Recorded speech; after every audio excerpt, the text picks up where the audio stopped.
현재 여러분들께서 아주 걱정스럽게 관심을 가지고 보고 계신 우리나라의 주식시장, 또 뿐만 아니라 전 세계의 주식시장과 관련된 그런 말씀을 드리려고 합니다.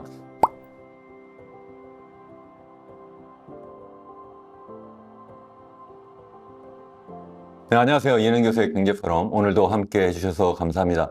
오늘은 특별히 오늘 현재 진행 중인 주식시장에 관련된 그러한 주제로 여러분들과 함께 시간을 만들어 봤습니다. 사실 제가 그때그때 어떤 시황을 중계하거나 그것을 해설하는 것보다는 좀 더 장기적인 시각에서 보다 폭넓은 그러한 주제를 가지고 여러분들과 의견을 많이 나누고 있습니다만은 오늘은 특별히 현재 여러분들께서 아주 걱정스럽게 관심을 가지고 보고 계신 우리나라의 주식시장, 또 뿐만 아니라 전 세계의 주식시장과 관련된 그런 말씀을 드리려고 합니다. 오늘 날짜가 8월 5일, 지금 2시 반 정도 됐는데요. 우리나라의 그 코스피도 그렇고 코스닥도 그렇고 현재 지금 8% 이상 계속 지금 빠지고 있는 그런 상태예요. 아침보다도 오후 시간에 오면서 점점 낙폭이 커지고 있는 상태고요.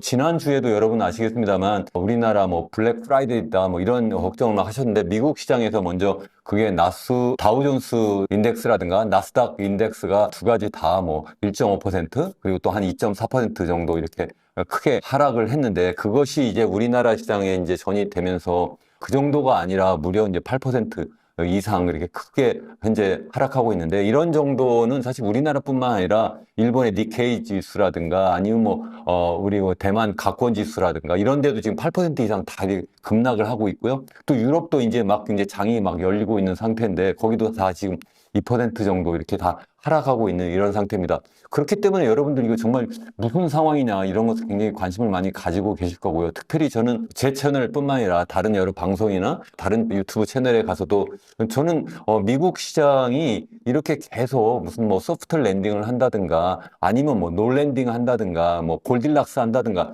이런 상황이 계속 되면서 상황이 끝나지 않을 거다 하는 말씀을 계속 드려왔고 그래서 상황이 굉장히 심각하게 경착륙할 수 있는 것을 여러분들 항상 조심해야 된다. 그렇기 때문에 현금을 항상 비축해 놓으셔야 된다. 이런 말씀도 계속 제가 드렸잖아요. 그래서 오늘 그와 관련된 말씀을 드리려고 하는데 특별히 몇 가지 더 현재 진행 상황 말씀드리고 과거에 어땠는지를 보면서 여러분들 현재 상황을 좀 대비하고 또 앞으로 또 여러분들 그 투자 그리고 관련한 여러 가지 경제 활동 대비하시면 좋겠다 이렇게 생각을 합니다.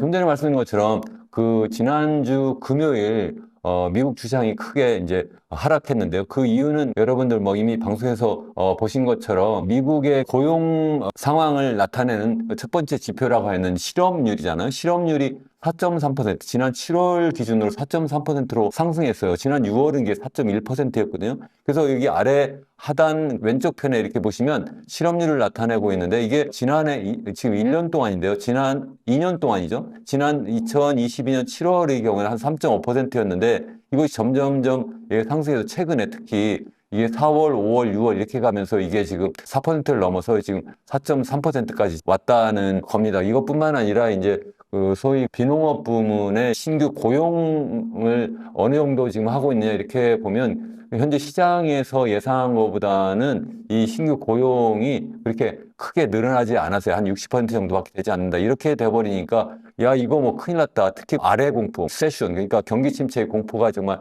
이제 월가에서도 이제 휩싸여 있고 이것이 이제 지금 현재 우리나라 그리고 또 아시아 시장 그리고 또 유럽 시장으로 지금 확산되고 있는 그런 상태인데 그래서 여러분 많이 들어보셨습니다만 3회 법칙 사실 정확히 하면 3회 법칙인데요. HM이죠. 그러니까 3회 법칙이라고 할 수 있는데 그 3이라고 하는 그러한 분이 만든 그런 어떤 법칙이라고 하는데 이건 뭐냐면 미국의 경우에 실업률 최근 3개월 이동 평균치가 앞선 12개월에 그 최저치보다 0.5% 이상 높으면 경기 침체다 이렇게 이야기를 하는데요. 지금 상황이 그런 상태라는 거죠. 지금 0.53까지 이렇게 올랐는데 지난 1년 동안의 최저치에 비해서는 지금 0.5% 이상 지금 상승했다. 그러니까 지금 이제 경기 침체 상황이다. 이렇게 이야기를 하고 있고 그러니까는 이게 지난 금요일 지금 크게 이제 우리나라 코스피부터 시작해서 이제 크게 하락했고 이제 오늘 이제 더더욱 이제 크게 이제 하락을 하고 있는 그러한 상태입니다. 그래서 이게 검은 금요일에 이어서 지금 검은 월요일 상황을 현재 여러분이 보고 계십니다.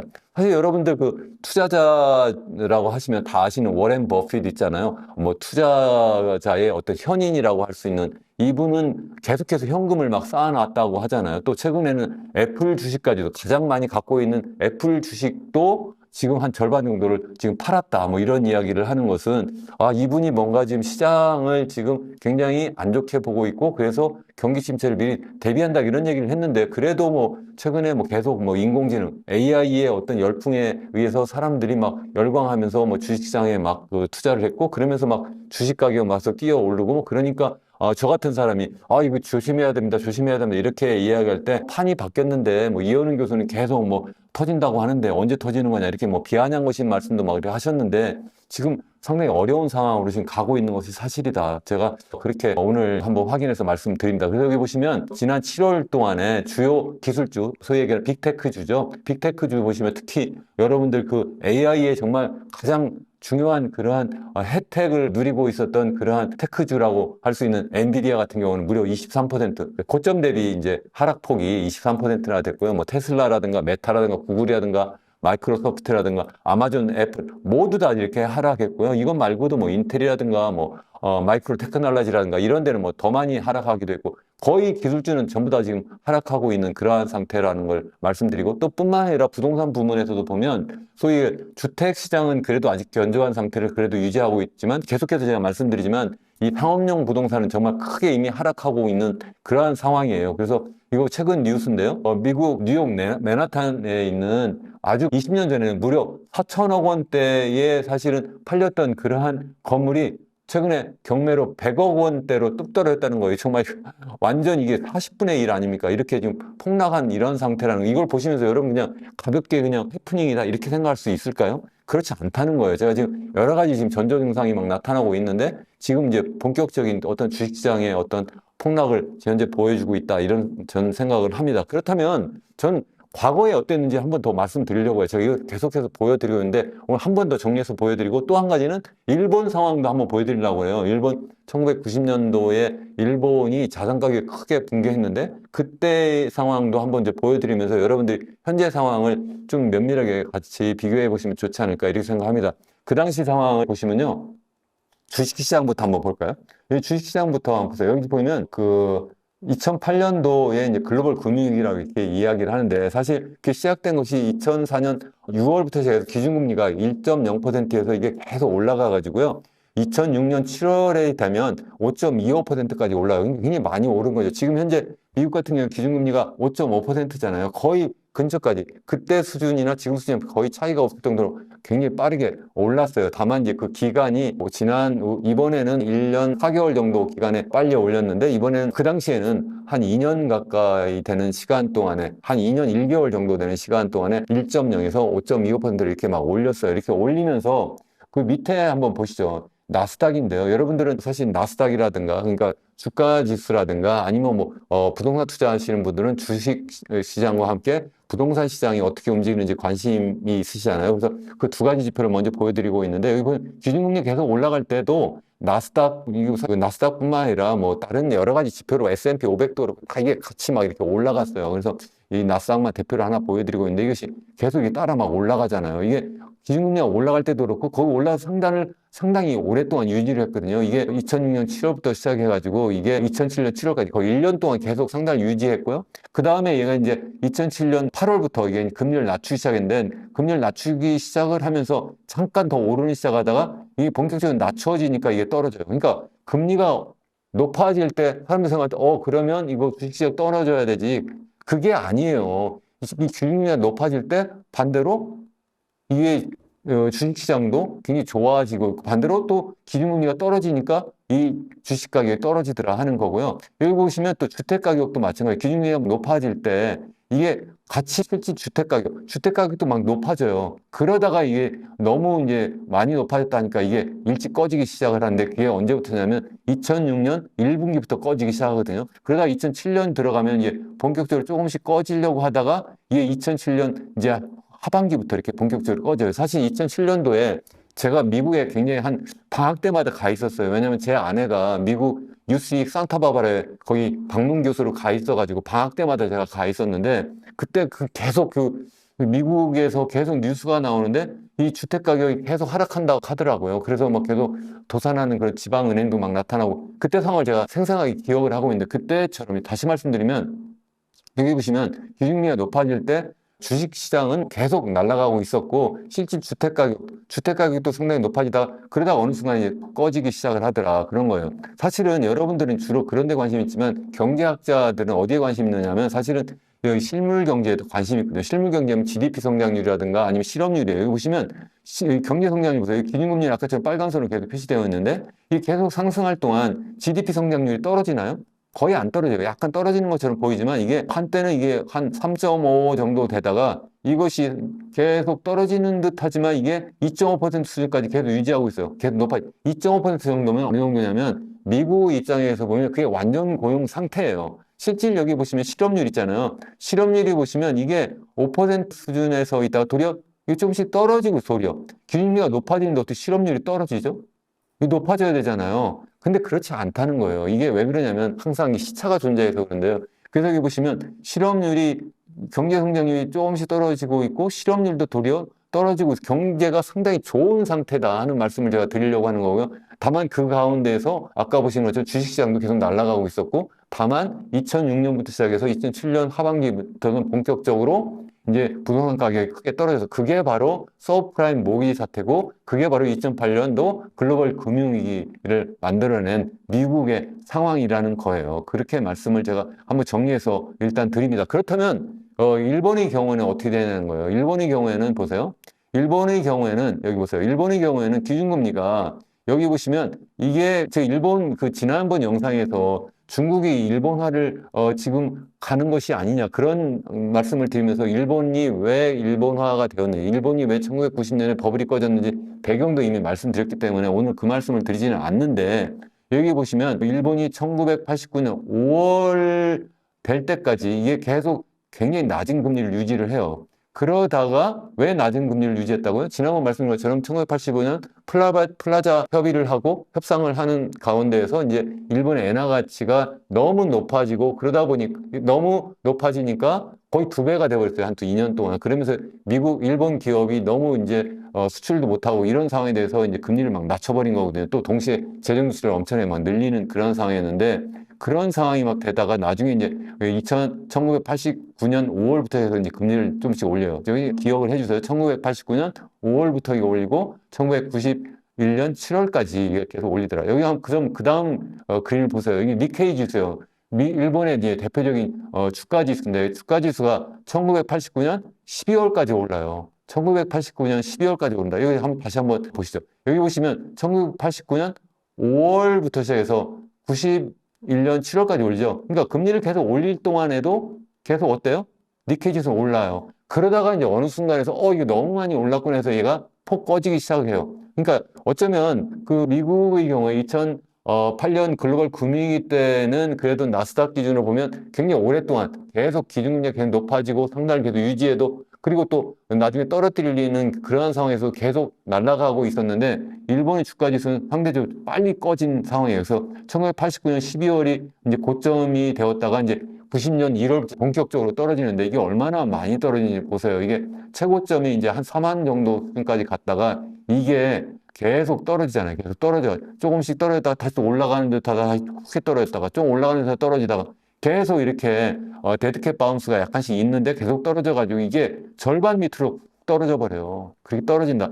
일본의 주택가격 지수도 한번 보세요. 주택가격 지수는 이게 일본의 그 주가 지수보다 늦게 떨어져요. 1년 정도 거의 시차가 있어요. 제가 좀 전에 말씀드린 것처럼 니케이 지수는 91년 1월부터 시작해서 막 떨어지기 시작했는데 주택가격 지수는 일본의 주택가격도 엄청나게 많이 높아졌다고 말씀드렸잖아요. 이렇게 높아졌는데 여기 보시면 이게 91년 2분기까지 높아졌다가 그 다음에 떨어져요. 그래서 이게 떨어진다. 다시 말씀드리면 일본의 경우에는 니케이 지수, 주가 지수가 먼저 떨어지기 시작하고 그리고 주택 가격이 좀 뒤늦게 떨어지더라 하는 말씀이에요. 여기 다시 보시면 그런 GDP 성장률은 어떤가 또 보세요. GDP 성장률도 보시면 여기 일본 기준금리가 같이 그려놨는데 보면 이것도 일본의 GDP 성장률도요. 얘가 계속 그 기준금리가 높아지는 동안 이게 무려 성장률이 4.8%예요. 일본이 지금 4.8%면 굉장히 높은 거잖아요. 그게 보면 그 다음에도 이게 한 4%대, 한 3%, 3.5% 수준까지 계속 유지를 하고 있거든요. 굉장히 높은 수준을 유지하다가 나중에 이제 그 다음에 5%대로 막 떨어지는 것이 이제 93년 그 정도 시점부터 떨어지고 그런 다음에 이게 회복이 안 돼서 1억원 10년, 20년, 30년 이렇게 가더라 하는 거고요. 여기 실업률도 마찬가지예요. 실업률도 보면 얘가 이렇게 그 꺼질 때, 그러니까 다시 말씀드리면 뭐 주식시장도 꺼지고 그리고 이제 그 주택시장도 이렇게 완전히 버블이 꺼지는 상황에도 실업률도 이게 거의 완전 공용 상태, 매우 낮은 상태를 유지해요. 그래서 다시 말씀드리면 항상 자산시장이 먼저 움직이고요. 그리고 실무시장은 뒤늦게 따라가요. 뒤늦게 따라간다. 그래서 다시 한번 이제 정리해보면 주식시장은 좀 빨리 붕괴됐고 일본 같은 경우에 그리고 주택가격은 좀 늦게 한 1년 늦게 이제 하더라 하는 말씀이고요. 그래서 종합적으로 제가 말씀드리면 이런 거예요. 미국과 일본의 이제 자산 가격 버블에서 붕괴에서 나타나는 어떤 교훈은 자산 시장 버블 붕괴가 실물 경제 붕괴보다 먼저 온다는 거예요. 또 그리고 또 기준 금리가 인하가 시작한 뒤에도 이 자산 시장 버블 붕괴가 올 수 있다. 그러니까 지금 이 미국이 이제 연준이 본격적으로 이제 기준금리를 뭐 인하할 거야. 그래서 올 9월이 되면 이제 기준금리를 뭐 현재 상단을 5.5%인데 이걸 뭐 5.25가 되든지 아니면 좀 더 뭐 빅스텝을 밟아서 뭐 5.0%까지 낮출 거야. 뭐 이렇게 이제 기대를 하고 있는데 그것이 여러분들 주식시장에서 참여하고 계시거나 아니면 뭐 여러분이 뭐 주택시장에서 투자를 하고 계신 분들의 경우에 그게 바로 그러니까 이제 드디어 더 이제 그런 어떤 자산 시장이 더 날아갈 거야. 그런 신호가 아니라 반대로 꺼질 수 있는 신호다 하는 말씀을 제가 다시 한번 강조해서 드린다. 여러 번 드린 말씀이에요. 또 그리고 또 뿐만 아니라 이게 계속 인하가 되면 그 뒤에도 버블 붕괴는 계속된다. 이게 중간에 그래서 멈추고 다시 또 올라오지 않는다는 거예요. 또 한 가지는 뭐냐면 제가 계속 말씀드리는데 기준금리 인하는요.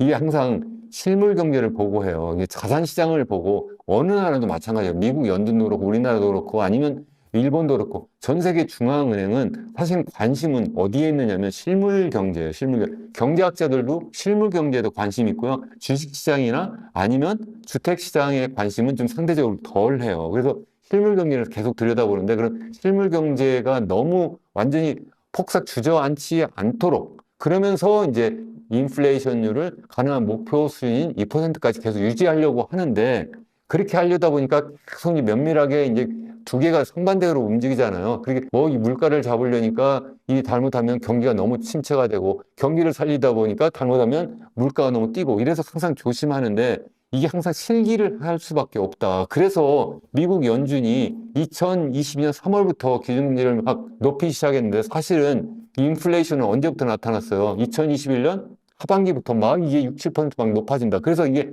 굉장히 높아져서 그때부터 막 금리를 높였어야 되는데 그렇게 안 하고 어떻게 했어요? 그 당시에 계속 뭐라고 그랬냐면 미국 연준의 제롬 파월 의장 같은 경우는 뭐라고 그랬냐면 이거는 계속 트랜지토리 한 거야. 그러니까 너무 걱정하지 마세요. 그래서 실기하고 뒤늦게 이제 기준금리를 높이기 시작해가지고 이런 상태를 만들었는데 이번에도 마찬가지예요. 지금 기준금리를 이제 낮춘다고 해도 그러면 사전적으로 대비해가지고 낮출 것 같으세요?